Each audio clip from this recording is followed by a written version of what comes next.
The Incredible Hulk will not be presented this evening.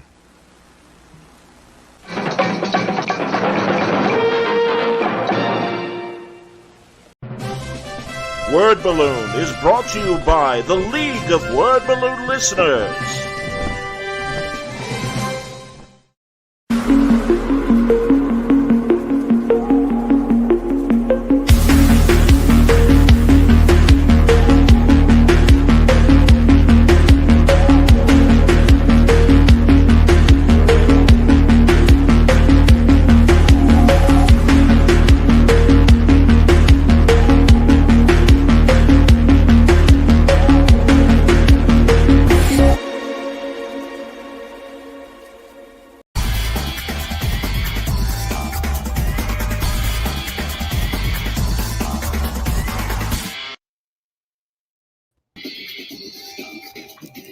Hey, everybody. Welcome back. It's time again for Word Balloon, the comic book conversation show. John Suntress here.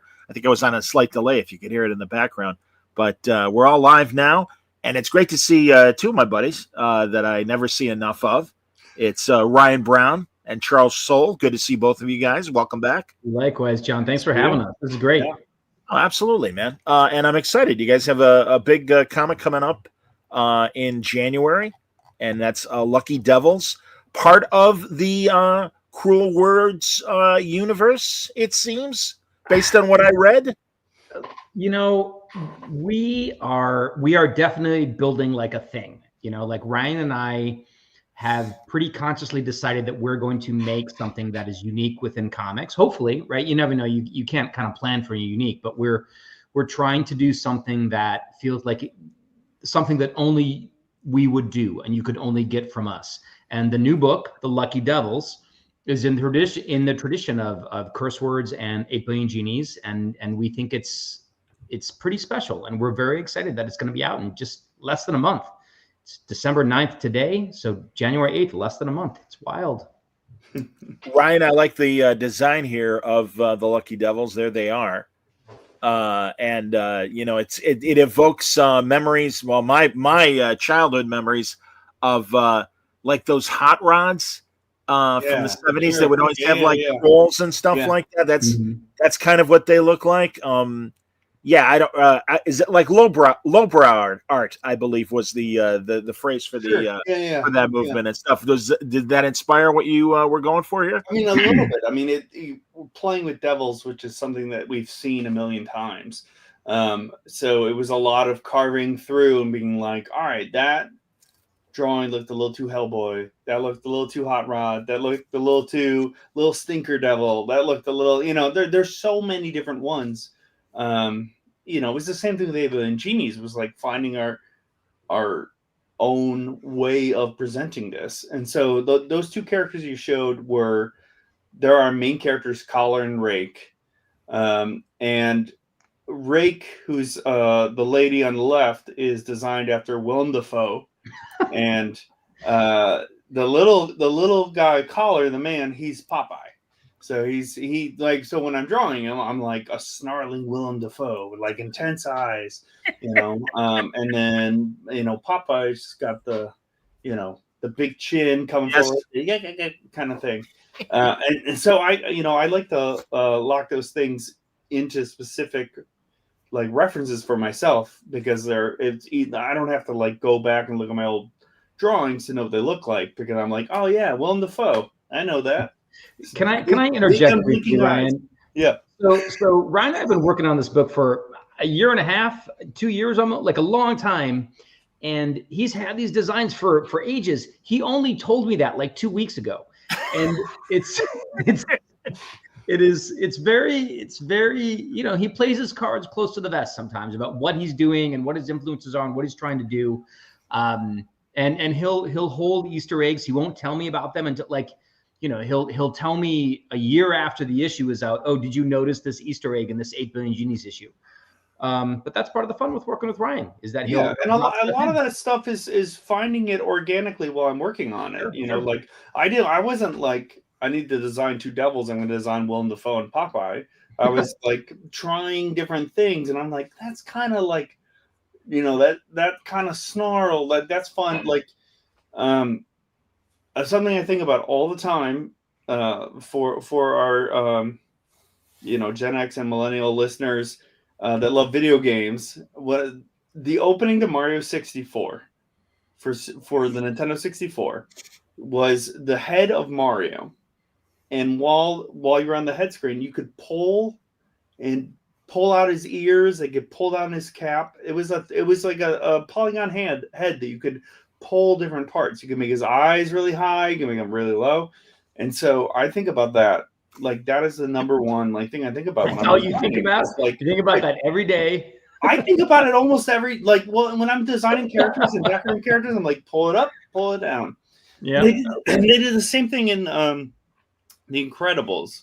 If you watch The Incredibles, so what they did was, because it takes so long to make a model for a human, they had a base human model. And then what they would do is they'd pull out the nose on one. They would pull out the cheeks on one. They would pull out. So they're all the same person. They're all the same model. Mm. All the background characters are there's two cops. One is, they have different colored skin, but they're the same person, and one's up and one's down, kind of thing. And I think about that all the time when I design. Here already a comment from the crowd. Dennis Hoffman says he can't stay or can't join live, but Ryan and Charles are a dream team. Curse words and 8 billion genies are phenomenal. By the way, Ryan, I love shit eater. What a comment! There you go, Ryan. Yeah. No, it's great. And now you have me saying it, everybody. So feel free. I love shit eater. Man. Thanks, Dad. Charles can't wait for more Kylo. Yeah. And of course he says Lucky Devils look spectacular. So yeah, Dennis is in. Thanks, awesome. Dennis. That's Thank great you to so hear. much. That's amazing. It's John. You've got us here on a really intense night for us and for this book, because today is the FOC day for Lucky Devils #1, which means, for those listening at home, probably everybody knows already, but there's a day when all of the comic stores across the country, across the world, have to decide how many copies of this book they're going to order, how many copies they're going to put on their shelves. And that directly translates into return for investment for Ryan and me. We've been working on this book for years, and today is kind of the day where the rubber hits the road, and we find out if people were gonna, the comic stores are willing to bank on us. So we're sitting here chatting with you, having a great time. Ryan's talking about stretched out ears and noses and stuff. But we're also, in the back of our minds, we're like, what's that number going to be? What's happening right now? It's a really, I don't know. It's both really invigorating and both really terrifying at the same time, because we just don't know. We're going to find out tomorrow. We'll get an email from Image Comics, who are the best people in the world as far as creator-owned comics, and they'll tell us, here's what happened, guys. So it's quite a moment tonight, Well, you've been doing everything to make sure that you've got a strong relationship with your stores. I remember when you guys were on your Curse Words tour, and same goes for 8 billion genies. I mean, that's the thing. I think you guys have shown that you are a reliable brand that stores can count on, and I hope they are cultivating your kind of audience. I mean, you guys go for humor in a very sharp way, and I think this book is going to be along those same lines as Curse Words and 8 billion genies, although it's kind of the opposite of 8 billion genies, where we've got wish fulfillment, and now we've got these are the demons that kind of keep you from. How would you explain the demons and what the Lucky Devils represent to human beings? I mean, you lay it out. Yeah, I mean, so the book, The Lucky Devils, is about humans' relationship to temptation, right? To doing bad things. And the way that we explore that is with the idea of shoulder devils, right? Like, there's that trope, you've got an angel or a devil on your shoulder, an angel on your shoulder. In this book, it's just devils. Everybody's got a devil on their shoulder, and they're trying to get us to do bad things. And so in our book, humans we're born good, right? Because I think you think of a little infant baby, like, they're not going to do bad things. Like, something happens to us, and we become corrupted essentially over the course of our lives. And we decided to make that literal within our book and actually present the devils on our shoulder, who are whispering in our ears, telling us things, trying to get us to do bad stuff. And so the main human characters of our story, well, there's your devils, right? So right. Those two devils have been assigned to two human beings. And the two humans kind of have like, humdrum lives. They're not really doing much. They live in Chicago, one of the greatest cities in the world, and they don't have a lot going on. And one day, in the middle of the night, those two devils appear to them and say, "Look, we've been working with you your whole lives. This is ridiculous. Let us give us a little control. Let us make your lives better. Let us fix things for you. Let us improve things." And the humans are like, "What is going on? This is really wild. This is really crazy." But ultimately they agree. They're not really given much of a choice. And then the story that we follow in the 9 issues of the Lucky Devils is what happens when you are directly connecting to and talking to like your worst impulses, right? Like the things that you always want to do, but you shouldn't. The things that would make you feel really good, but would probably be bad. And so it's really about that, it's about that feeling, because we've all felt that, when we know the thing we want to do. We've done a few interviews about this book. Yours is the best one, John, of course, no question. But we've done a few, and somebody asked us, what would the devil on our shoulders tempt us to do if they talk to us? And Bryan and I said variations on the same thing, which is the devil would tempt us to like chill out and relax, like take a vacation, like not work so hard, not do, not work the way that we work. And that felt very true that we both said it, because that's the thing that we both want to do, but we know we shouldn't, because working really hard and being very focused is what lets us, be on shows like this with you and have books coming out from Image and so on.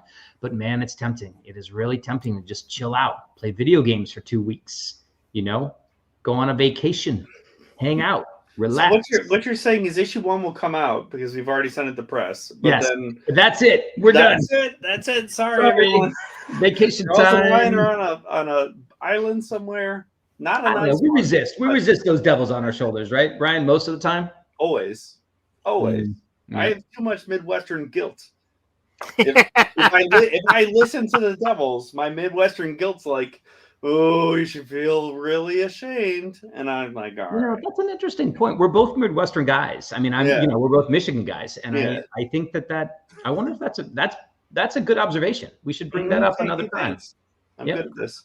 What about the timing? Because honestly, I either it was just dumb luck on your guys' part, or it is this time of year, especially in a post-election, and we've certainly seen it in the last 3 cycles, that half the country is kind of facing an anger moment, and there might be a devil on their shoulder to compel them to do their worst. So, was this just serendipity, or is it, hey, something? This is the time of year. Maybe we should drop it in January. I mean, it's got to be some sort of osmosis, because we did this with Genies. When Genies launched, and it's like the pandemic, people are locked in. We're telling the story of people locked in that are so desperate for change, so desperate for what they want, to get out there, to to really like seize life. And then that book comes out, during the end of the pandemic and through all of that, and like I think it really resonated with people. On top of the fact that we actually literally have 8 characters that are quarantined within a bar that's safe from all the wishes outside, like that. And we were never like, let's make a pandemic book. Like, let's make a book about all the things we want, because it sucks sitting inside and, doing school from home and all the work from home and all that stuff. So, so with this, like, I really, again, we didn't intentionally choose this motif, but it kind of is exactly like right for right now. And so we're going to explore it as much as we can. I mean, it's something we think about a lot, like we think about capitalism, and we think about evil, and we think about, why people make the decisions they do, and why, like you are at crossroads and you're like, well, 4 people will suffer over here, but 5 people will suffer over here. So I'm going to choose the 4 people over here. And then you still ended up making like a decision that's bad for people. And so, that plays into all of it. Mm-hmm. And again, though, with 8 Billion Genies, we have to keep it we want it to mean something, but we also want it to be enjoyable. We want it to be light and silly. And, there will definitely be, just like in Genies, there'll be times where you will be sad. But there are also times you'll laugh and you'll be like, wow, that was super inventive or weird. But yeah, I think it must be like osmosis and just kind of like the stuff that we are processing through our world is leaking into our ideas. Yeah. I mean, the central question that the book starts with, like you read issue 1, right, John? So, Yes, I have. Literally the first thing that happens in the book is you have a guy saying, why is it so easy to imagine someone who's entirely bad? Like you can imagine a really, truly head to toe bad person with no effort at all. You can probably call up 20 in your mind if you really put a little effort in.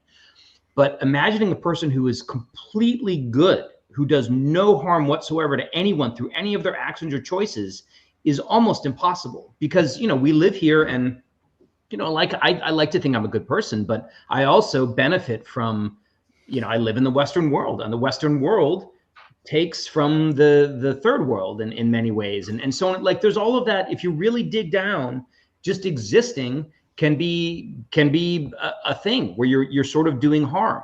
And why is that the case? Why is that what we've become? Why is that what's happened to humanity? Is a really central question of this book. And we present it as these like little devils on our shoulders are doing it to us and making it that way.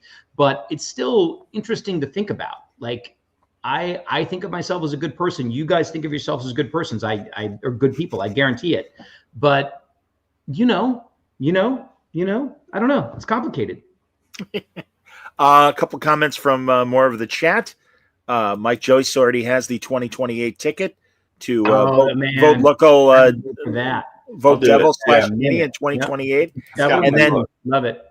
And Liam says, I was lucky enough to read the preview issue from New York Comic Con. Great stuff, guys. Charles, what drew you to write Carnage for Marvel? Looking forward to it after Venom War. Who's your partner going to be on Carnage, Charles? It's Jesus Saiz, who is an incredible artist. I've worked with him on Swamp Thing and some Star Wars. This is our third project together. He's phenomenal. He's no Ryan Browne, which he's very different from Ryan Browne, but he's very. I'm really looking forward to this because you haven't told me anything about this. I know it's happening. Go ahead. So Carnage is I'll admit it's a little bit of an interesting fit for me. I've been out of superheroes for years, right? I've only been doing the only big 2 comics I've been doing have been Star Wars. That's right. Since, I don't know, 2019 or something like that. 2018, 2019. It's all I've been doing. And so a good friend of mine, Jordan White, the Venom editor at Marvel, called me up and asked me if I wanted to do this book. And I was like, I don't know. Is there an angle? Is there a hook? Like, what's going on? And he told me the premise, and I immediately was like, oh, I think I could do something interesting with that, because the idea, Carnage is like a real. Am I allowed to swear on this show, John? Sure. Yes, you are. So Carnage is a real shitbag. He's a real piece of garbage. He likes to murder people, and that's all he likes to do. And whereas Eddie Brock, who is his host in this series, has become kind of a good dude. Like in the early days with Venom, he would kill people and so on and so forth. But that character has developed over the decades to be somebody who really is like kind of doesn't want to kill people. And so when you put Carnage with Eddie Brock, to me, that's an interesting character matchup that's letting me tell some interesting stories. And ultimately, I've been in this business for a long time. So is Ryan. And really what you want to do is something that you think you can do. You can tell something interesting that hasn't been done before. And Eddie plus Carnage has not been done before. They've never been, bonded, whatever you want to say. And I don't know, I look for challenges. I always look for new things that are going to be interesting to me. And this book felt interesting. And, I love working with Jordan White too. He's like an old friend. I really respect his storytelling skill. And he called me up, said, you want to do this book? And I said, you know what? I'll do this book. So that's it. It's not much more sophisticated than that. Well, and I know Jordan, I've always appreciated his eye as an editor and the people that, he's done a million books with our mutual friend, Tim Seeley, and, all along that time and everything. So no, that's That's good. He also, I liked a lot of his. He was with the Star Wars. Oh yeah, he launched the Star Wars line, so that's how we really worked together initially, kind of. Sure. Yeah, he's good. Truly. So before we leave Carnage, so is Cletus, and if this is a spoiler to whatever's happening in the Venom event, is Cletus in the book or no? Cletus is on the book. Cletus is off the table. Let's put it that way. For at least, yeah. So it's Eddie. Eddie takes on Carnage because he doesn't want anyone else to have to deal with Carnage. You know, okay. Whoever Carnage is with is going to go murder people. And right. It's going to be corrupted. Sure. Yeah. Bad news. And Eddie knows how to handle symbiotes. And his thinking is, I'll take him so nobody else has to. And maybe I can find a way to temper him or make it not quite so bad that Carnage is in the world. It doesn't go that well, because otherwise there'd be no drama, but that's where it starts. That's why he's doing it. And as far as where Cletus is, I don't know. Read the book, John. Let's there you go. Through, huh? Yeah. There you go. Well, it was a natural question, but all right. Yeah, no, of course. No, that sounds interesting. Also, I would say, and it's funny. I'm glad you're doing this with Jesus Saiz. Saiz, right? Yeah, Saiz. Yeah, amazing. Yeah. No, great artists and stuff. It always seems to me though, Charles, on your when you get together with Ryan, I see the Ryan in your writing as well as Ryan's art and stuff. And I'm sure, Ryan, you are obviously fully engaged in plot and story and everything. But yeah, it just feels like when you guys get together, Ryan, forgive me, because mostly I just know either your solo stuff or when you are working with Charles. So I don't know how much when you're with another collaborator that comes through, but it really does feel like it's even different. When you guys are together, it's even different from Ryan's solo stuff as well. Yeah, I mean, I Charles does all the writing. I don't do any of the writing, and we do world building together. Sure. And then he figures out the systems, how things are going to work out over the course of the series. So, I am very excited to see new scripts because it's all news to me, right? But as an artist, I'm not just, an illustrator. I'm like a storyteller. So I filter Charles's scripts through my brain and I do the beats, determine what are the most significant panels on each pages, what, do costuming stuff and background stuff and acting, Of course. And then it goes back to Charles and then he writes on top of that to flesh it out. So, it's the type of thing where you can be like, all right, well, yes, Charles writes all the words. He writes full scripts, but he leaves room for me to play. And so then I play and then he revises on top of that. And so, it's a very organic thing, which I think helps it feel different than what each of us does on our own. Yeah. And I think it makes for a voice that is very unique, whether you like it or not. It has this kind of, when Charles and I hang out and have drinks and make jokes is different than when we were just by ourselves in a room, sure, having drinks and telling jokes to ourselves, right? Yep, that's true. That's what it's like, we've been working together for, God, it's how many years now? A decade, I think. Has it really been 10 years? Yeah, because we did this 2-page Swamp Thing story back in 2014. Okay. And that's where we'd known each other before that, and then we're like, well, let's really do something, and we did that little tiny thing, and that's what kicked off getting into curse words and everything like that. So we've I have a lot of artistic collaborators, and I'm happy to work with all of them. But Ryan and I have done a lot of crazy things over the years. We did drive around the country in a van for a month. There's a lot. There's a lot of things that we've done.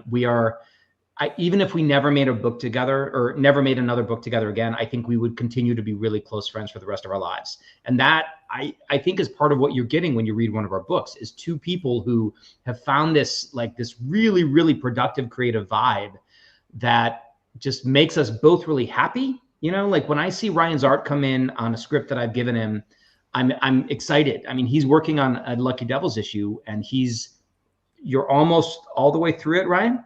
Mm-hmm. Okay, great. That was very convincing. And so I can't wait to have it come in, because then I get to go back in and like, look at what he's done and what can I do to make jokes and gags, and like because we're communicating with each other through the work and making each other happy through the work. And this is going to sound, I don't know how it's going to sound, but like I love making Ryan happy with the stuff that we do, and I think, correct me if I'm wrong, Ryan, you feel the same way. Like, it's great. Of course. Like, I mean, you put little jokes and gags in the scripts that are just specifically for me, and I always know when you're doing it. I can tell, and it's always fun. And then when I am drawing, I will put in things just for you, like references to things we've done before. It is interesting because I don't think you see them all. And no way. 60 years from now, when we're both half cyborg, 300 years old, half cyborg. Yes, we're half cyborgs, and we're sitting on a porch drinking a mint julep, and drinking a Bartles and James. That's what I want to drink. I'm gonna tell you some secrets. Yeah, love it. That's by the way, in my world, that's the second Bartles and James reference I've heard in the last week. Oh, so, maybe it's coming back. Maybe I don't know. Old dudes, Bartles and James. I was out with a bunch of my college friends, and we were talking about it, and someone like, "Oh yeah, we used to drink Zimas." I'm like, "We did not drink Zimas in the '80s. We drank Bartles and James." Yeah, damn right we did. Absolutely. Did you know that Zima still exists in other countries? I have heard that. I have not so experienced when I was in it. Japan, I had a Zima, and I was very excited because I was during the life of Zimas, I was too young to drink one. And so I was very excited to have one. And it was just like a Mike's Hard Lemonade. Like, it was not far from a Mike's Hard Lemonade. Did you guys know, if we're talking about these like early drinking experiences, did you guys have Boone's Farm? Of course. Yeah, of course. Oh, of course. Yeah. That was my first. That was it's like, fruit punch, mildly alcoholic fruit punch. Strawberry wine or whatever. Whatever they call it. We should find Farmer Boone and go shake his hand. Yeah, no shit. Thank you. Thank you for ushering all of us into alcoholism. Exactly. Yes. Tell us how to do it. He's probably a simple man, He's hanging out somewhere in another dimension with Camel Joe. Like, hey man, if anything, that should be an issue of Lucky Devils. Maybe have all those old, maybe. Yeah, and also within Lucky Devils, certainly the temptations involve the 7 deadly sins. That if you're certainly that's a big part of it. A Shazam fan, then you certainly are aware of the 7 deadly sins. Of course. But this is obviously a very different spin on them than what you get in a Captain Marvel story, for example. Sure. Yeah, so there's 9 issues in the series, and each issue is based on a one of the 9 circles of hell. So as we go further in the series, we go deeper and deeper and deeper down into hell, and that's just. I'm a big fan of like infrastructure within stories, particularly if they're like, this is a 9-issue series. 8 Billion Genies was an 8-issue series, and so I think readers kind of dig it when they know that they're being taken on a ride that's been constructed from the jump. And so we're telling people we know what we're doing. Like, there are 9 issues. That's a nice comment. Look at these handsome devils. I love that. There you go. It's from Artie and the guys in Comics and Skokie. Yes. Yep, that's a great shot. Thank you for letting us know. We feel good. We feel good. We feel handsome. Guys, thank you for not offering me a banana this time. Hey. They'll know what that means. That's not cool. You deserve a banana every time. Go on. I know, I'm allergic to bananas, and I did a signing there, and they brought me a bunch of bananas. And they're like, here you go, some food while you sign. Here, a couple comments from the peanut gallery here. Mike Jones, the guys reference Good Omens as a comparison for Lucky Devils. Are they fans of Gaiman and Pratchett's in general? I have never read or watched Good Omens, and I'm going to keep it that way because I can appreciate that. Sure. Because specifically when we were pitching at the Image, they put it as like a comp, and I was like, all right, so you can do that. You can approach it one of 2 ways. You could watch it, read it, process it so that you don't step on any toes, or you can just be intentionally oblivious from it so that it doesn't like affect any decisions you make. And I'm going to choose the decision free. I think that's smart, Ryan. I have both read and watched Good Omens, and I think it is a good comp, but it's not so much of a good comp that it steps on anything that we're doing. Like, we're in our own zone for sure. Yeah. The thing that you could say that is analogous is it's sort of it's got, like, there's a whimsy to it, right? There's a sense of like, let's have a good time with these mythologies and these tropes that we all know and understand. We're dealing with shoulder devils. They were dealing with sort of like heaven and hell stuff. So there's a tonal approach that I think you could say is analogous between Good Omens and what we're doing, but where our story is absolutely its own thing and very unique. And I understand why you don't want to watch it, Ryan, but I know it all, and so I'm consciously avoiding copying stuff that has been done in the past. Right. It's all a conversation, right? You're in conversation with the stories that have come before about these subjects. Yeah, always. And of course, we did this with genies before, where there's a lot of genie things that you're trying to not, follow the same path. And so it was a question of, carving out a new wedge within this whole world of it. And, devils, I think devils, there's more stories about the devil than there are about genies. And so this one has been particularly tricky to not step on the toes of anything. But I think just like leaning into the influences that I have of creatively and you have creatively, and then when they match together, I think we're in a uncharted territory. You know what? I was working on a script for an issue tonight, just before this, and I was texting with Ryan about how hard it was. Like, like when we do our thing, like we both of us are bringing our A+++ game. So like Ryan is filling the background of every panel with a million gags and interesting things, and the visual data that Ryan brings to every panel is substantial. And a lot of artists are not as good as Ryan, frankly, and they don't do that stuff. They don't go the extra mile. And when I'm writing a script, it's kind of the same thing. Like there's shortcuts you can take as a writer, and I'm just not taking them for this one. I'm like, this is going to be really hard to figure out how to balance this, and make it satisfying. And there are lots of ways I could make it much, whatever, but I'm not. I'm taking the high road, the hard road, the difficult road. And I think that's part of why people are responding to what we do. Yeah. Say it again, Ryan. I said resist temptation. Resist temptation. Yeah, exactly. Yeah. That's exactly right. Yeah. That's what I have to do every time. I'm like, I'm going to leave this background blank, because guess what? There's going to be words over the whole thing. You're not going to see what I draw there. And then I'm inking it. I'm like, oh, gosh, it just doesn't look very good. So then I put it all in, and and the other thing I think that's important to say is that the thing that we're doing in this series that is different than other versions of this kind of story that have done in the past is that we are doing a lot from the perspective of the devils. And when you think of like a Faustian bargain story, the devil and Daniel Webster or whatever, like the devil exists, but you don't see what the devil wants. It's like assumed what the devil wants. The devil just wants to fuck with people and make them evil and whatever. But in this story, you see the devils go home after work. You see the devils go home and like have a beer and like, are we going to do what we want to do? And what's the, what do we want to achieve? And I think that's what really makes this story unique and is going to connect with people, because we've never seen that before, at least not really. And it's really fun too. Like we go to hell. We see what they, when they clock off, what do? They go to their shitty apartments and they like, how are we going to make our lives better? What are we going to do? And they come up with a scheme and a plan. And that scheme is a big part of the story that we're seeing. Excellent. There are a few more comments. Let's see here. And I want to stick with the ones that are about Lucky Devils. There are some Star Wars questions, and we'll get to those in a minute, everybody.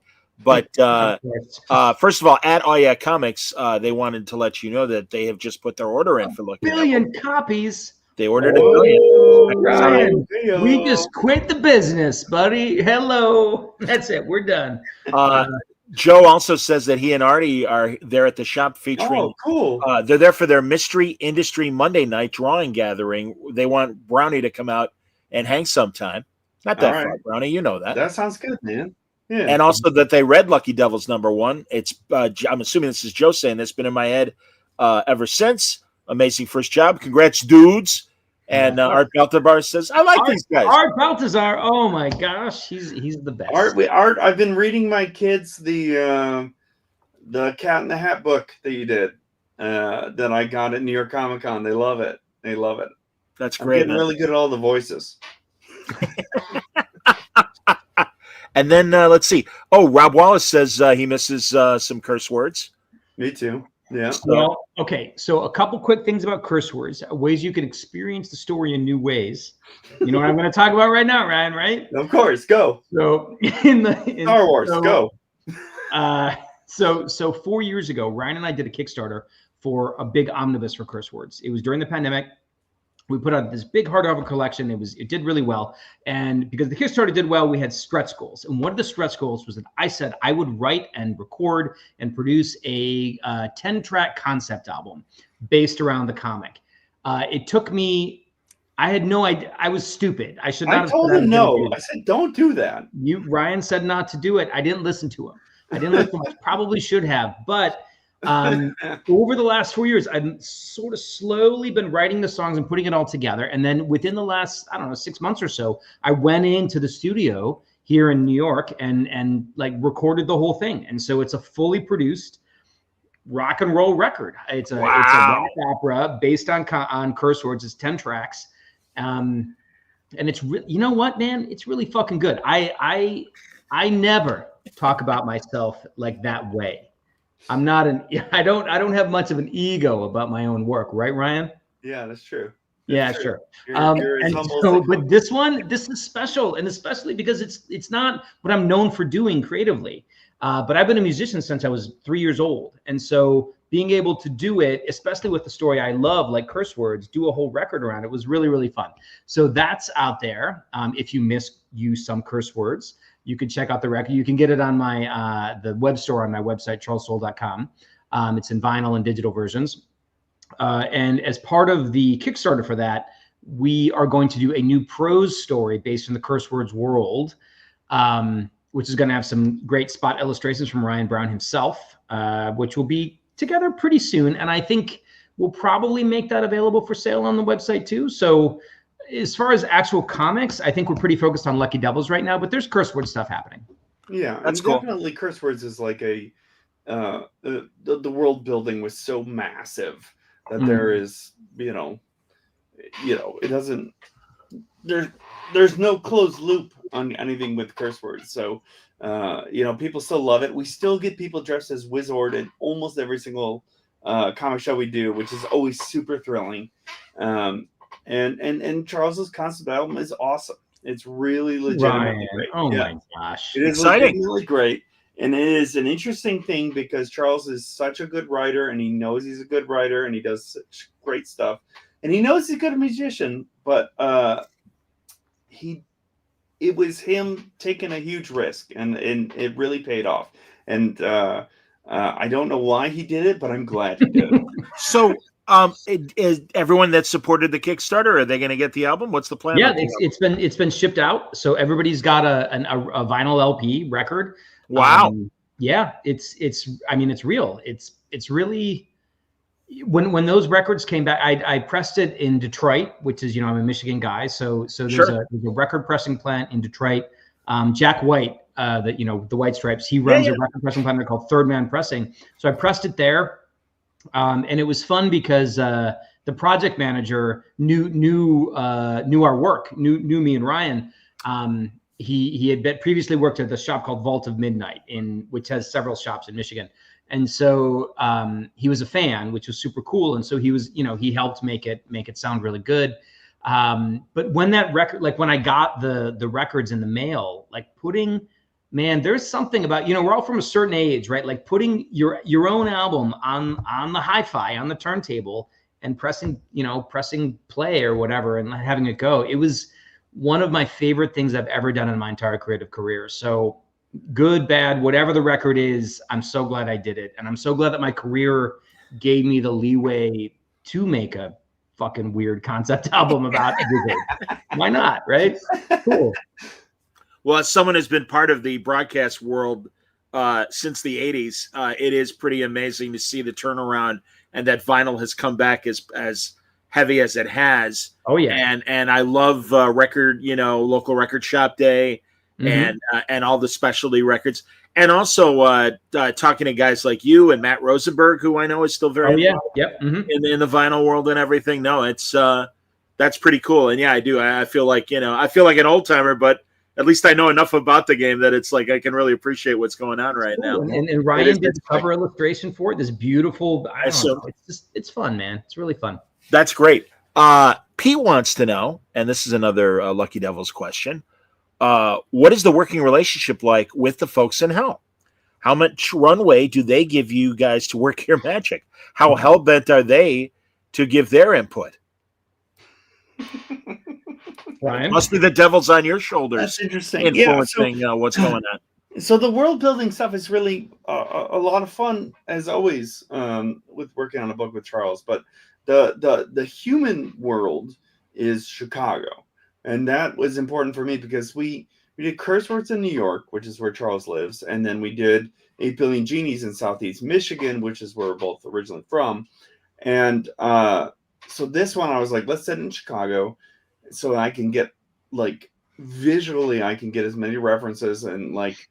I know this stuff so well. And so I'm choosing specific places in Chicago. We're like renaming them and stuff, but the characters have t-shirts and the posters and stuff. Like in the first issue, there's a Jay Ryan poster on the wall in the apartment. And it's like, I think, over the last 20 years, I think every apartment in Chicago has had a Jay Ryan poster on it at some point. And, so, and then one of the characters, Cam, he's living in my old apartment, my first apartment in Chicago. And then Star's living in the condo that I got after that, because she's doing a little bit better. And so, like all of that stuff is so fun to just build from memory, and that has been like, it's made it a really fun to just draw normal human life because I'm pulling from all these references. But when you go to Hell, the idea was that we were going to try and figure out something different. Like it wasn't going to be fire and brimstone and like a cave with stalactites and stalagmites and fire shooting up and lava and stuff. But it's more of like a city, and it's a city with different neighborhoods, and the neighborhoods are very like physically different, and or like some are more organic, some are more industrial, some are more like brownstones and like things that you would feel like are more like, but like through all of it, a river of lava still flows, and then when I was working on it, I was, I do not like drawing cars, and like it's like my least favorite thing to draw, and so I just made all the vehicles are just like giant creatures, so they're all kind of inspired by Totoro cat bus kind of stuff. Like they're all the kind of a living, creatures. But in terms of like, playing in the hellscape, like Charles is a big structure guy. And so like the big structure that we have is that Hell kind of operates like a multi-level marketing scheme. But instead of like a pyramid, it's a funnel, like it's inverted because it's Hell.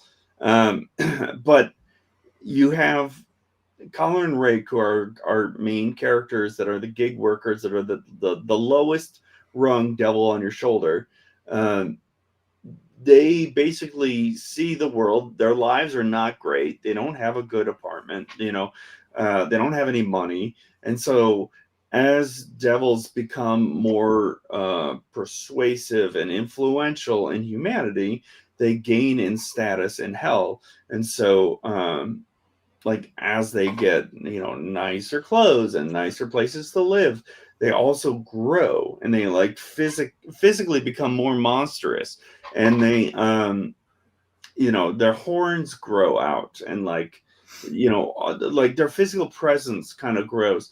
And so like that was a long time coming, like figuring out all that stuff, but it creates this really fun like hierarchy within the devil world, that we get to watch Collar and Rake work so hard to find any workarounds in the system to raise up, because they've been playing by the rules for so long, trying to make Cannonstar bad people, and it just isn't working. They're just inherently good. And so what is the other way that we can make them more powerful so that we can be more powerful? And so they start using their devil powers to make them good, but they do bad things to make them good. So it's all sorts of world building, juggling stuff. And so the hell stuff is really fun and organic and creepy and strange. And that's where I get to do all the playing. And then on Earth, I get to do all the deep Chicago references and all from that. You know, what's really fun about this, and this is the case with genies and really everything we do, is that we spend a lot of time. There's a lot of time before Ryan draws an image, before I read a script, where we're just figuring out the framework. And then once it exists, it's like you've got your box of Legos and you can build whatever you want within it. And so that's where we are now. Like, we know what we're doing. We know the themes, we know the tools we have, we know the rules of the world we're playing in. And now we can just like, okay, what's the coolest thing we can do within this world? What's the most fun thing we can do? And it's really, we're still relatively early within it. And there's a lot of, it's exciting to me to think, what are the things that we don't even know? We don't even know we're going to do yet.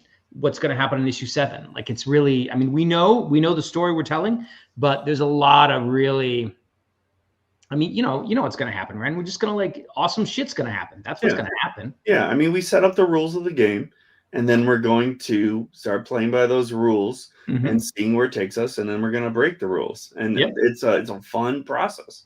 It's super fun. Oh man. Like, John, like, imagine if you, I don't know. It's imagine if you will, that you get to do this thing that makes you feel super, super happy, right? Whatever the thing is, you get to do that thing.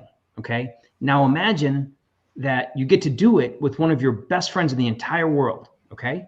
Now also imagine, hypothetically, it could make you a bunch of dough, right? Like, that's what this feels like. I respect that. Absolutely. No guarantees, right? Obviously, people have to dig it and, like, get into it, whatever. But like, like, it's the dream. It is this what we're doing. Lucky Devils, genies, the whole thing. It is the dream come true for a creative person, and it's a thrill. And again, tonight's the night where we find out if the dream's coming true or not, because it's FOC day. But yeah, I would say, I would add to your analogy that it still always has the energy of a bank heist. Right, because it could go terribly wrong. Yeah. You just never know. Like, we said we think it through and be like, all right, where this story goes, what is it about? What can we do design wise that's different? And then you just never know if someone's going to buy it or if it's going to come out and not really hit. Like, it's a creative process. So I intentionally do not want to make things that are A meets B, like, I don't like the let's do The Walking Dead but in outer space, right? Like, do Ryan, hold on. Actually, that's pretty good. Let's okay. All right, nobody heard that. Everything. How are things progressing with 8 Billion Genies on the TV side? Yeah, they so it's with Amazon Studios, and they're working on it as a feature film. Okay. Which I think is supposed to directly adapt the 8-issue series we did as a live action thing with little CGI genies. And it's currently Amazon signed a pretty great deal with Point Grey and Seth Rogen and Evan Goldberg. They did The Boys and Invincible and Teenage Mutant Ninja Turtles Mutant Mayhem. So that, they've been scooping up all the good comics. And I think they do a really good job. I agree. Very faithful to the source material. Which, when we signed this deal, we signed it with Amazon because we really liked the people that worked there, and we thought they had a pretty strong vision for what we were doing. And then when they got Seth and Evan involved, it was just like bringing more like-minded minds to, like, really make something great. And it's being written by Rodney Rothman, who wrote Into the Spider-Verse and 22 Jump Street. He used to be Letterman's head writer, Oh, which is pretty cool. yeah. He won an there's, Oscar for Spider-Verse. You know that? What? He won an Oscar for Spider-Verse. I do. Yeah, I do know that. It's amazing. That's great. That's But more excellent. importantly, when he was a writer, when he was the head writer for Letterman, Letterman has a YouTube channel where they have old clips and stuff, and then they interview people that used to work for Letterman. And so there's a like a 15-minute YouTube video with Rodney Rothman talking about his time on Letterman. It's great. But one of the things he did was he wrote an intro for Chris Farley. Chris Farley would want to come on the show in some different crazy way every time. And so the intro he wrote for Chris Farley was that Chris Farley was going to come out like a lunatic, and then he was going to run in the audience. He was going to pick up a person from the audience, throw him over his shoulder, run out, and throw the audience member into a dumpster. And so he wrote that. And then when it came time to film it, they made Rodney be the plant in the audience thrown in the dumpster. So the guy that's writing the 8 Billion Genies movie was thrown in the dumpster by Chris Farley. I just saw that clip again this weekend. Really? Oh, really? Oh yeah. And I mean, Farley, Brownie, I don't know if I don't think you were in Chicago when Farley was here in the 90s and stuff. I'm assuming not. I would see him at Improv Olympic and at Second City because I'm a big comedy nerd. Yeah. And he was just visiting. And I remember one summer night in particular. I mean, he didn't know who I was. He's just another fan. But comedy or Improv Olympic here at one of the improv stages here in Chicago that was started by Del Close, but an offshoot of Second City. Mm-hmm. They didn't have a backstage, so people would enter the stage from the lobby where you walk into the theater. That's where the comedians would wait before they went on stage once the show got started. So I came late and I'm buying my tickets, and there's Chris Farley in a seersucker suit like Matlock used to wear, this light blue pinstripe seersucker suit, sweating balls. I mean, beyond literally, I'm sure I could have squeezed a quart of sweat from Chris just standing next to him, and he's like, "How you doing?" And I'm like, I'm doing good. I'm doing better now, man, knowing that you're going to be in. He goes, "Yeah, we're going to have fun." And I'm like, "All right, cool." That was it. But I'm like, "Oh my God, there's Farley." Right. So, but yeah, he was nuts. I mean, and that opening, that Letterman opening, is a great example of, man, he just went for it every time. And yeah, that really is just kind of quintessential Farley. Oh yeah, totally. I was listening to a podcast today, and they were making the comparison, and they said you could do a through line from comedy from Curly from the Three Stooges to Chris Farley. And I'm like, no, I get that, because again, both very physical comedians and everything, and really, leaned on their physical abilities as much as being fast with a line or whatever. Pretty cool stuff. So absolutely. More. All right, and forgive me, Ryan. We're going to go into some Star Wars territory now with Charles. Good. First of all, Pete wants to know what is the working relationship like with the folks at Lucasfilm? How much runway do they give you to work your magic? How much of a guiding force are they? Yeah, a lot of puns from Pete Beiser tonight. But Pete loves those puns. I've been working with Lucasfilm since 2015, so it's been almost 10 years. And at this point, I've it's any long relationship, right? We know what we can give each other, and we know how to work with each other. So I know the people at Lucasfilm personally, all the way up to the top, which is pretty cool. And so they have a certain amount of trust in my ability to execute ideas. So if I come to them with some wild, crazy thing, they sort of have some faith that I believe I'm going to back it up within the rules and strictures of the Star Wars universe.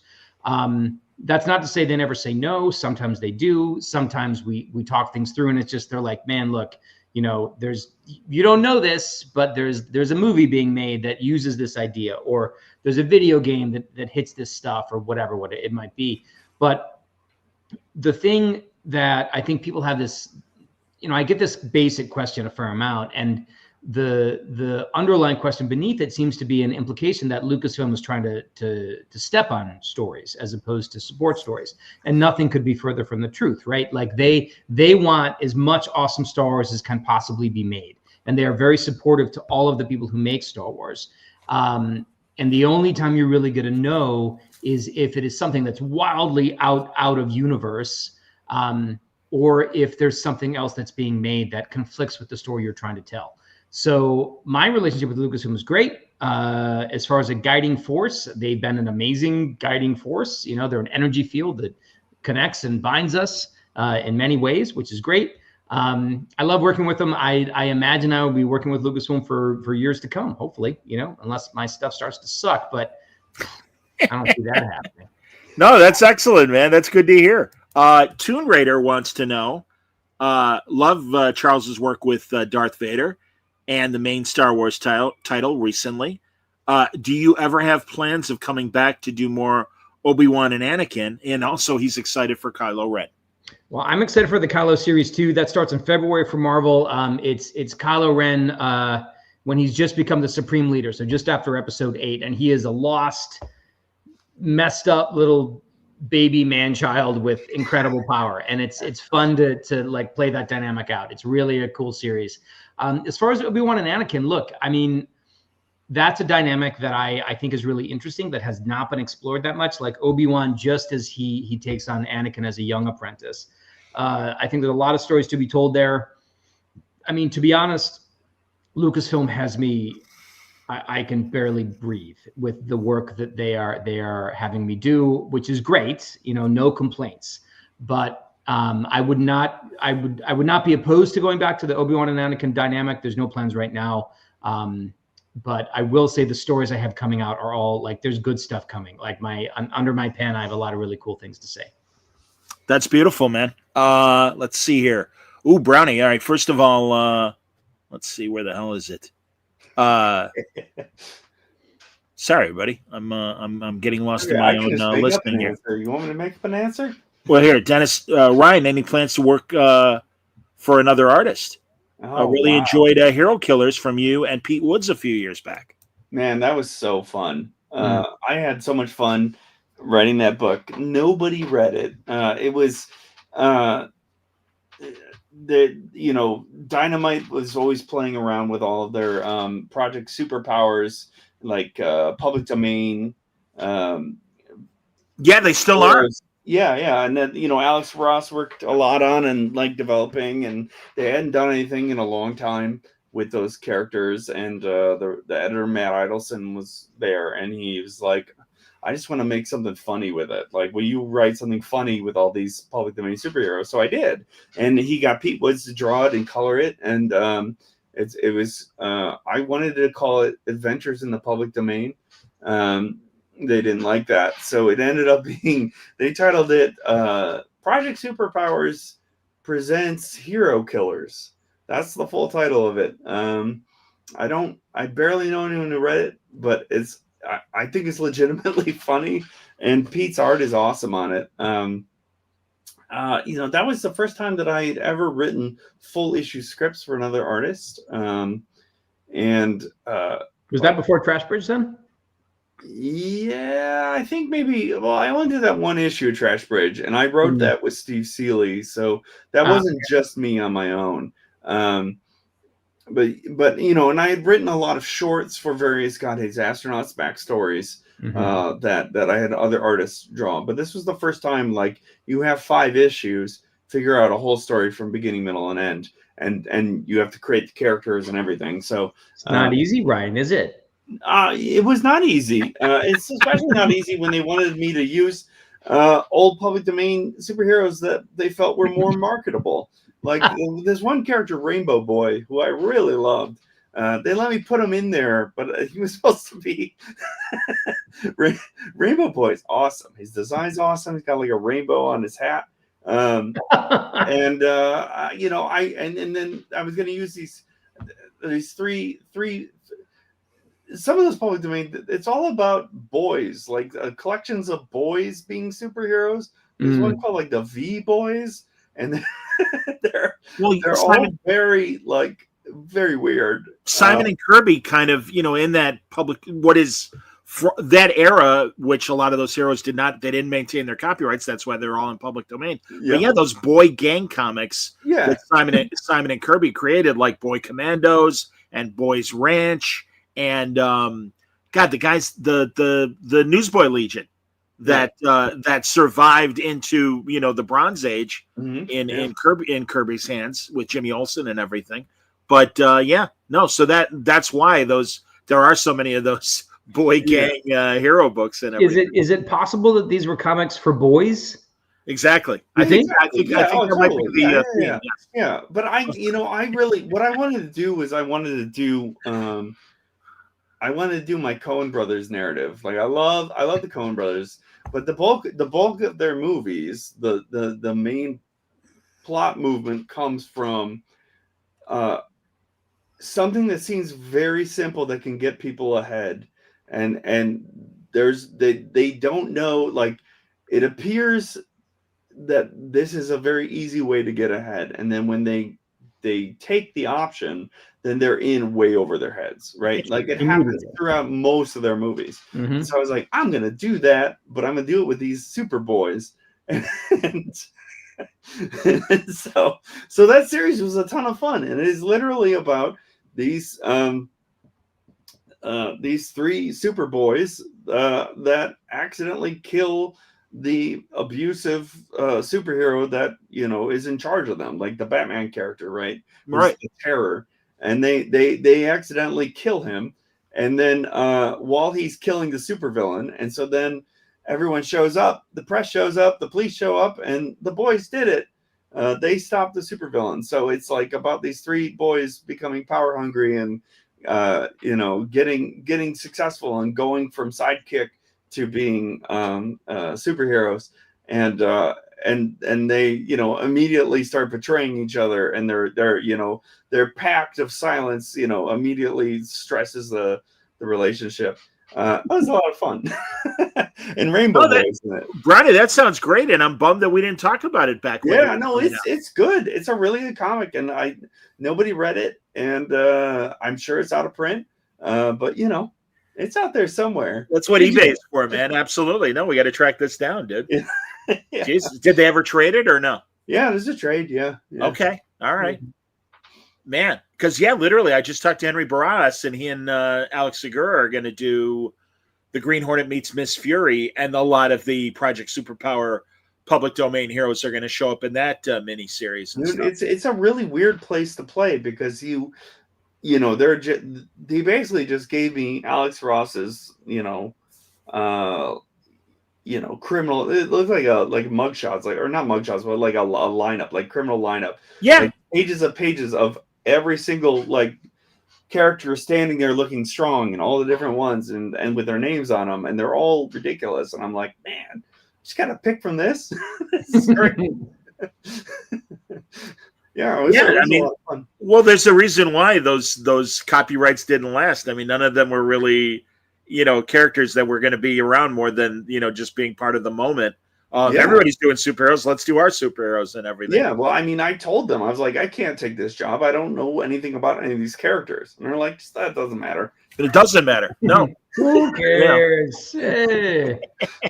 Let's see here.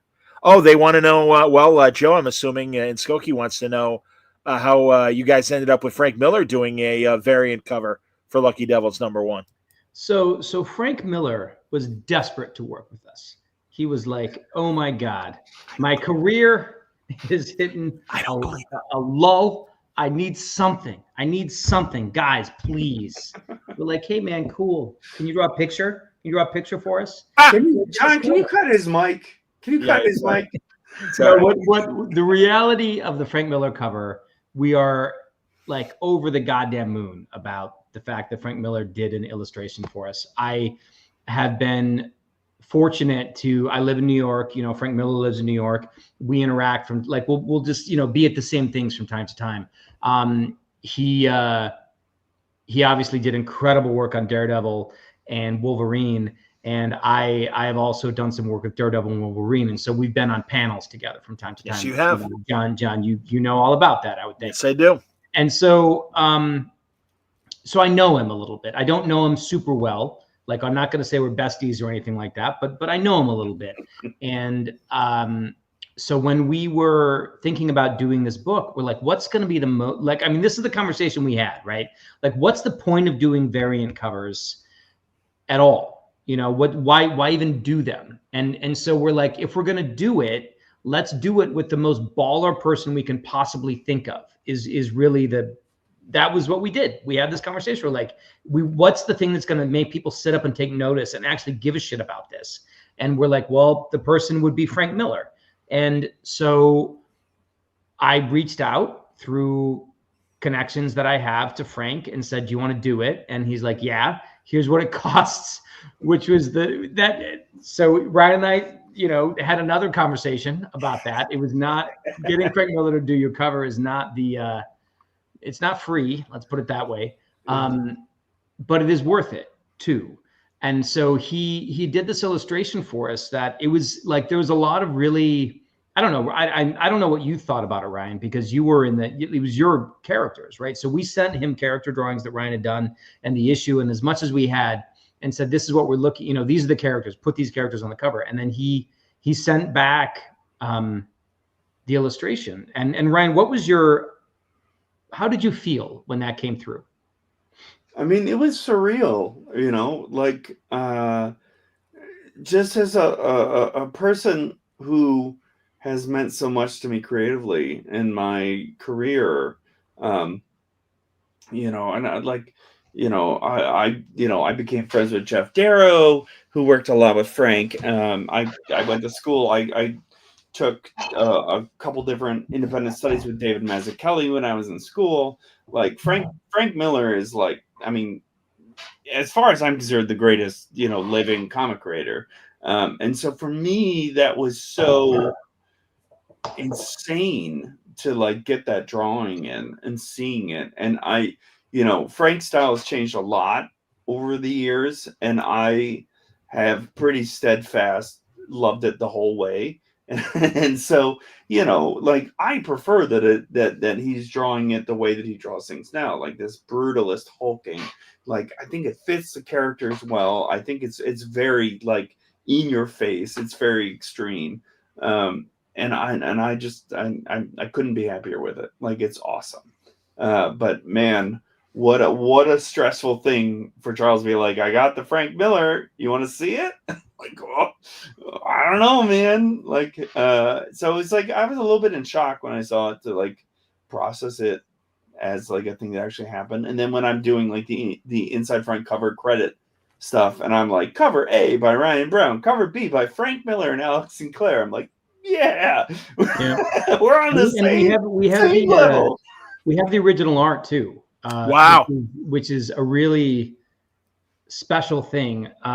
You know, I want it was, I mean, again, I'm in New York, so I got it, so I have it. But I really want to, I don't know if I'll ever have it. I don't know if there's any way to get it to Ryan. I wish there was a way to get it to Ryan. Because I would like him to put it on his wall that he can look at it. But if there was a way to do it, I would do it. He drew it in a church on a wall. It's a mural. It can't. Yeah, no. It's, I don't know. I look at it every day. I look at it every day and think, man, I would love it if Ryan could have this and have it on his wall. But if there's no way, I can't think of a way to do it. If I could think of a way, I would get it over there to Chicago. But I'm telling you, man, we do a high risk scan. We print it out as nice as humanly possible. And then we close our eyes, we shuffle them up. Hilarious. We each just pick. Here you go. Who gets it? Who doesn't? Yeah. All right. But whatever. There's a bit of a story involving a comic creator with a similar switch around that I'll tell you guys off the air, because I don't think it's public. All right, let's buckle in. Yeah. But it is pretty funny. Mm-hmm. And it's like, why did you do that? Why did you switch around on us? Now we don't know which one is the real one. Yeah. So funny stuff. I feel like you can see the texture though, especially with this. Like, you know, I've seen the original. Like Frank's brush strokes are like he didn't cover them. Like they're there. So really, again, you guys are getting a rare look at, you know, Frank's art in a way that a lot of readers never get a chance to look at and everything. Yeah, it's awesome. And I don't know. It's really like Frank Miller is. So I, like many readers, right, or many comic fans, like I had my time when I was a kid, and then I was kind of out for a little while. And Frank Miller is the creator that brought me back in, for sure, Me no too. question, no doubt. Yep. Me And too in so, college. Yep. And to be able to say I know him, I've hung out with him, like not 1,000 times, but like I've hung out with him, and now he has drawn, Frank fucking Miller has drawn the characters that Ryan and I created, and his art is on the cover of our comic. It just feels like it's a the full ultimate circle moment. Yeah, it's the ultimate, man. I mean, again, you guys get into the comic biz, and I'm sure loving certain artists and certain characters and stuff. And maybe one day I'll be able to work on character A. Well, this is the reverse, and this really is you've arrived when another great creator that you respect plays with something that you guys made. Yeah, That's it. That's thrilling. It's like, unreal. Yeah, it is unreal. Like like so much happens, and it happens so fast, and you work so hard, and you don't always have time to take a step back and take stock of what's happening. But like, good God, man, Frank Miller drew our cover, Ryan. Pretty wild. Yeah, it's pretty wild. Pretty wild. Yeah. So Lucky Devils issue 1 today was the final order cutoff, and I know the boys are on pins and needles to see yeah, a little antsy. Yeah, how the comic shops have responded. But so it comes out in January. Do you know which week? January 8th. January 8th. So the week after New Year's, I guess. Okay, great, excellent. And so Charles, the other, like, again, you said Carnage starts. So I've got my spring is wild, right? I have Lucky Devils in January. I have the Carnage book. I have the new Kylo Ren book, both in February. In March, the Daredevil Born Again series launches, which has some, like, it's based on my run in the Daredevil comic. And then in April, I have a book called Daredevil Cold Day in Hell with Steve McNiven on the art, which is a 3-issue series. You gotta send that to me, dude. I want to read it now. Can't wait. Man, it's talk about pressure. Like, there's a lot of pressure on me for that book to be good. But it's about Daredevil. It's sort of a Daredevil Dark Knight Returns kind of deal. Like, Daredevil is older and he's lost his powers because they're radioactivity based. And then a dirty bomb goes off in Hell's Kitchen, and he gets them back, and he has them for 72 hours, and he's got to solve the mystery of who set off the bomb. And Steve McNiven is doing the work of his career on this. Honestly, he's working on a 16-panel grid on every page. So, like, the detail work, it's unbelievable to look at it. So that's out in April, and then I've got the Return of the Strata College books and Undiscovered Country happening in like May, and then I have my next big novel, which is a big, huge Star Wars book called Twas of the Jedi in June. So, like, the next 6 months starting in January are, I don't know. I hope I'm still around in July. I guess I hope I can survive it. Can you write all the scripts now in case you're not?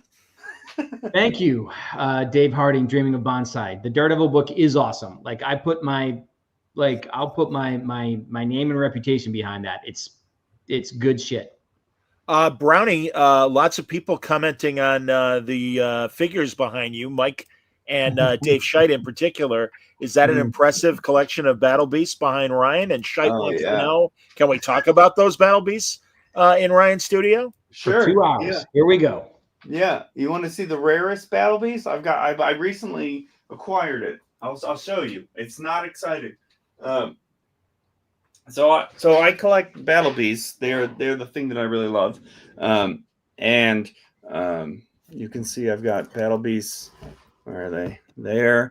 There, and I've got some knockoff battle beasts up there, and then I've got multiple shelves that are all battle beasts around here. But I recently got my holy grail of things that don't matter in life but are fun if you're a nerd. And I got a sunburst lion. And so Sunburst Lion looks like this. Wow. Yeah. So he is a common figure, but his heat rub, which I don't even know if you can see this. His heat rub is you won't be able to see that. His heat rub on his chest is a sunburst.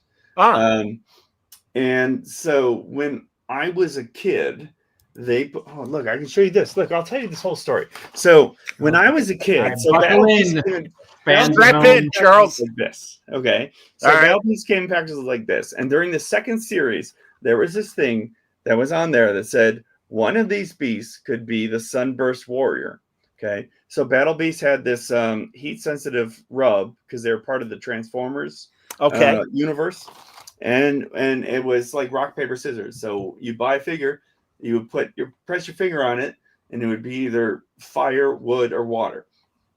But this advertisement on the toys said that you could actually beat the Sunburst, and on the back they explained the Sunburst beats all, right? Like fire beats wood, and et cetera, et cetera. So as a kid, I was always buying them, trying to find the Sunburst rub. And as an adult, when I got back into them, I realized that there is no recorded. No one has ever seen one. They don't exist. It was a lie. It was a total lie by Hasbro.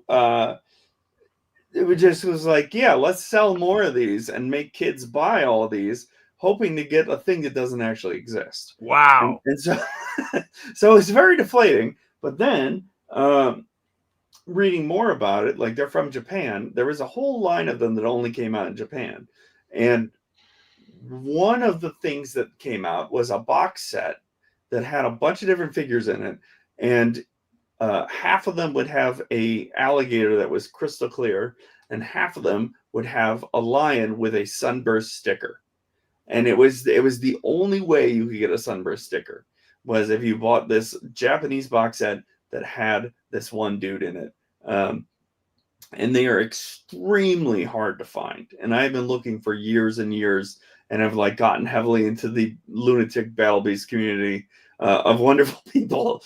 And I finally got one. And now I don't know. I guess I can die happy. There's nothing left for you. You exactly. You've done everything you need to do in life. Well, it's just like one of the things I wanted since I was like 7. I was like, oh, I'm gonna get one of those, and then I finally got one as a 43-year-old, and I'm like,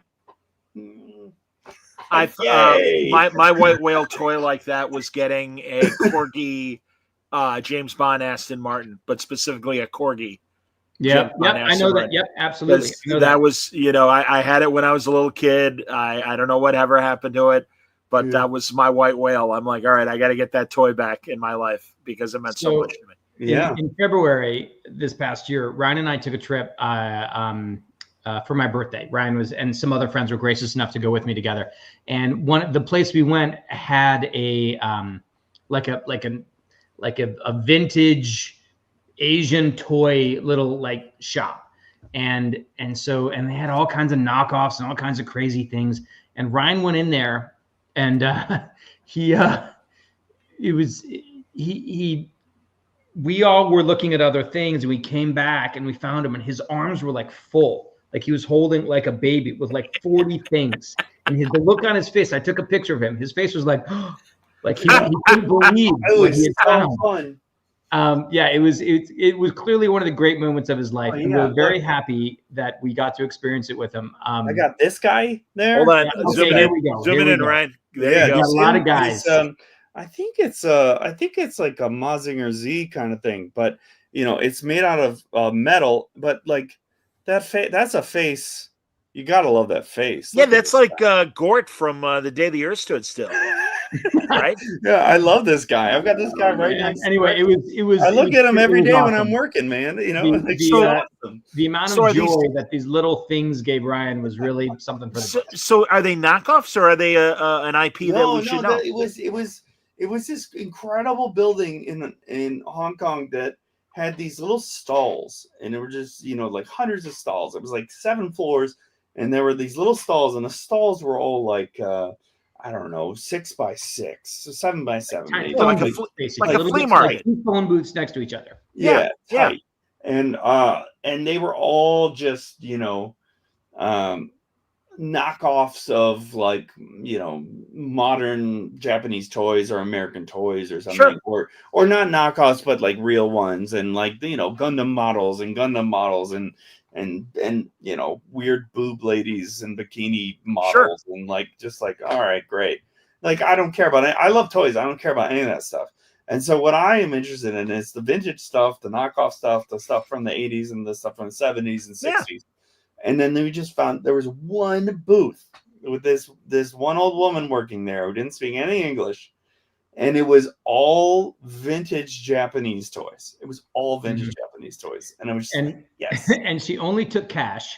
And so even though she had a sign up that says she took credit cards. She only took cash. So and so Ryan was like, I don't know. This is a story that's not really necessarily worth telling, but the point is the amount of joy that the little things gave Ryan. It was a very fun day, and I, do they still give you joy to this very day? Absolutely. Look at this. There you go. This guy. There. Yes. Okay. All right. We get it. We get the little guy. We get it. Oh man. Anyway, all right. So John, what else? Do you have any other questions from the peanut gallery or no? No. Mostly again more comment. Jerry McDade. Both. Jerry McDade. Happy that you're giving a break to this poor guy Frank Miller to let him do one of your covers. And Jeremy says hello to everybody. Good to see you, Jeremy. Thanks for joining us. Jerry McDade is an individual that Ryan and I he's close friends with Ryan.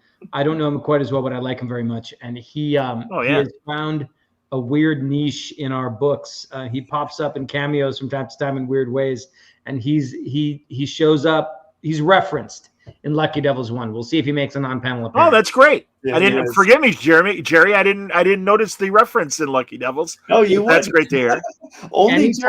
Anytime you see a reference to bursitis, the joint ailment, it is a reference to Jerry McDade. Jerry doesn't have bursitis. I know. I was going to say, poor Jeremy. The joke that Charles made about him in curse words years ago, almost 10 years ago. And then it's just like a through line that Charles puts in to make me laugh. So, yeah. That's outstanding. Well, all right, you can all get in on the joke of Lucky Devils starting next month. January 8th is the drop date at Through Image. And I would say, obviously, if you like curse words, if you like 8 Billion Genies, it's more of the irreverent humor of Charles Soule and Ryan Browne. So look for that. And then coming up, as Charles said, a cascade of Marvel releases, starting with Carnage and Daredevil stuff coming up, and of course, great Star Wars stuff like Kylo Ren and the like. Yep. So that's great. Well, more excuses for us to talk in 2025, boys. Agreed. Sounds great. Agreed. So no, it's good to see you guys as always, and always appreciate a good conversation. And you guys deliver. So thank you for starting the week off well for me. And it's going to be a good week, everybody. Tomorrow during the afternoon, my dear friend Mr. Skin will be joining me. Yes, the Mr. Skin. Whoa. I am stunned that I've been friends with Mr. Skin for many years now. And I remember in the early days of the internet when Mr. Skin first started. Yeah, he's a Chicago person, right? He is, yeah. Oh, wow. He was a former... He loves naked ladies. He loves them. Naked anything. Well, and what I love to do, much like when I talk to some of the older creators and stuff, I'm all about like the hotties of my youth, like Anne Margaret and Stella Stevens and those women, and what they did. I keep saying I would love to see Sydney Sweeney do an Yvette Vickers biography movie because she evokes that spirit that Yvette Vickers had in the 50s and 60s. Sure. And kind of like Betty Page, Yvette Vickers had a very interesting career being a scream queen and everything. So I think that would be a fun thing for Sydney Sweeney to do. But if we run into her, we will let her know. There you go. Oh, yeah, please do. So that's tomorrow afternoon. And then Wednesday night, Jeff Parker's coming on to talk about the best. He's got a new DC Universe Santa Claus Christmas story that he's in the midst of. So we'll be talking about that. And then on Thursday, more great comic book humor from the Ahoy Comics guys. And I'll be talking to Tom Pyre and Jamal Eigel about The Wrong Earth, which is like one of my favorite books of the last 10 years. And, imagine a Frank Miller Batman being dropped into the Adam West version of Batman and vice versa, that the Adam West Batman suddenly gets dropped in the Frank Miller world. That's of great. Batman. That's what The Wrong Earth is about, and it's a terrific series that they've been doing for many years now. So yeah, so that's what's coming up this week on Word Balloon Live. I hope everyone will join us for some great conversation. Until next time, everybody stay safe, stay happy, stay healthy.